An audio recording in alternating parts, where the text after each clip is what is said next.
creators, and welcome.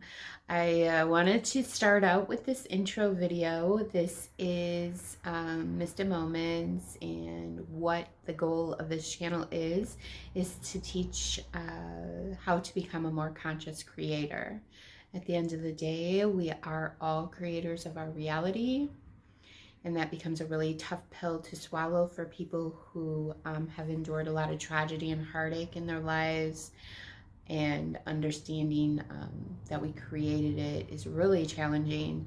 However, if you can really grasp that you are creating it and understand that you're doing it unconsciously, wouldn't you want to become conscious and create a better reality? And the answer is always going to be yes. So how do we go about doing that? I mean, we're so reactive nowadays. We really can't. We have so many beliefs and concepts that are so buried in our unconscious habits and patterns that even if we read a book and we're like, aha, we have a million aha moments in a day, and it doesn't really do much to change our lives because we can't consciously have an aha moment that doesn't shift our unconscious. And a lot of times that can be very challenging. So the three modalities that I'll use to try to help us get there is meditation. And so the hype of meditation is true. It is the way, one of the ways. But I don't want you to get boxed into believing that if you don't become a good meditator, you can't become a conscious creator, or that meditation's hard, or meditation is silencing your mind, because it's not. It's not any of that. I will never be a meditation guru. I'm literally just going to teach you what meditation is so that you can become a good meditator in whatever capacity that is, because even just the effort is shifting your unconscious mind. So you're really on this channel going to be taught that meditation is to become in touch with your I am presence, because once you're there and you separate yourself from your ego mind, you can become more conscious in creation. So going into that with the I am presence thing is Jesus. He is the second part. We will have Mista Moments of the metaphors of Jesus, and he talked about the I am presence. He talked about the kingdom is within. He's talked about every single concept possible to help us understand that we're creating a reality, belief, faith, and things unseen, all of this. So in this day and age, Jesus could literally be a psychic. I mean, well, a psychic, but a physics teacher.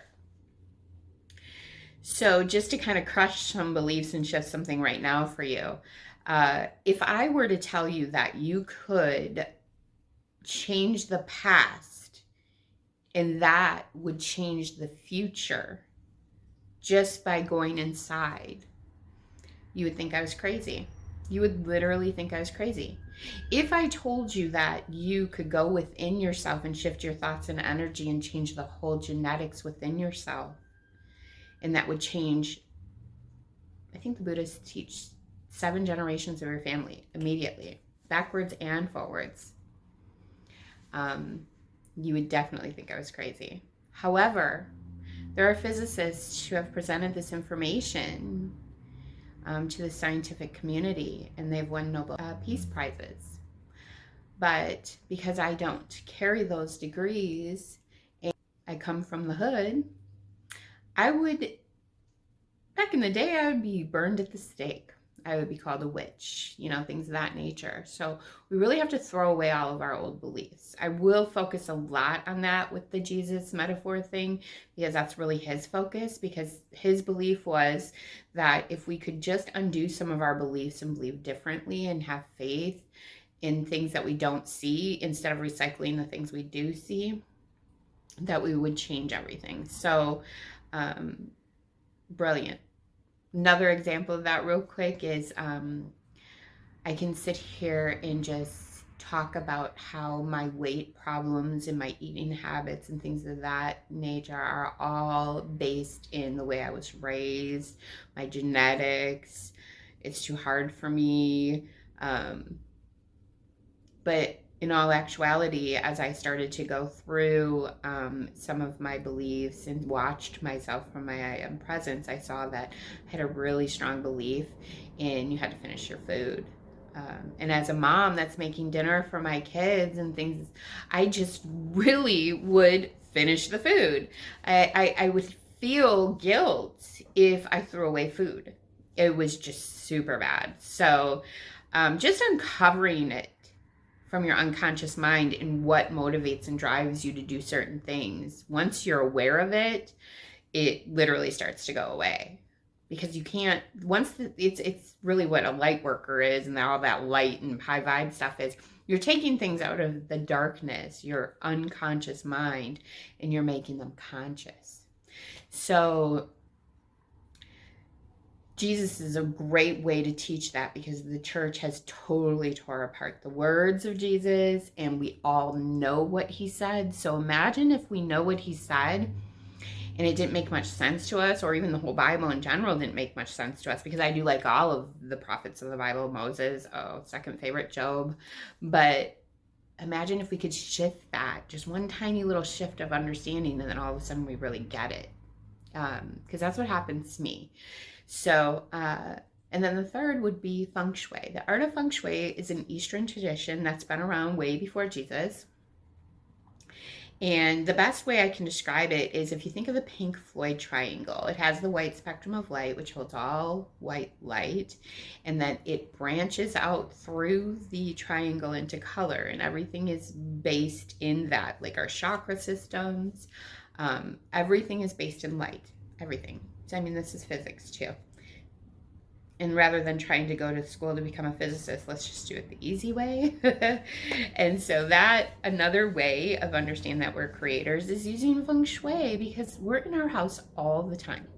So our house is a complete reflection of us. And then if you want to say, oh no, it's my kids or my husband or this and that, your kids and your husband are going to be a very close vibrational match to you. So everything is you. So if we look at the feng shui map and we really see the areas in our house that are reflecting poorly, we can see what that is within us so that we can try to uncover it. Kind of like my food thing. If my laundry room completely gets dirty all the time, like I'll leave it clean, come back a day later, and it's trashed again. I know we all experience this, and we're like, why does this area of my house always get jacked up? You can look at this map once you have it templated to your house, and you can say, oh, that is my career sector. What am I doing unconsciously? What is the belief in my career that I have this block? Because anytime chi energy is flowing and everything's beautiful, everything in your house will reflect that way. And that's really hard to understand, because we always want to fix it on the outside. I assure you, fixing on the inside, everything outside you just gets better amazingly. Like, really amazing. Like your kids cleaning stuff without you asking. Amazing. So look for those videos as well, especially as you get on the journey. But a good place to really start is going to be the understand your I am presence through meditation, because then that'll help you understand yourself. And then you'll be able to understand what Jesus is teaching. And then the final piece would be the feng shui. Because then, I mean, when I walk into anybody's house now, I can totally understand who they are as a person. Not just because their house is messy or clean or whatever it is, but I'm talking about even the choices they make in their wall art, or if they have curtains, things of that, or how they place things color-wise, or what colors they gravitate to, all of that. I mean, it's just like instant now, because I'm so in tune with the reality. It's almost like dream interpretation, really. Actually, feng shui is dream interpretation. Life is but a dream, and that is so true.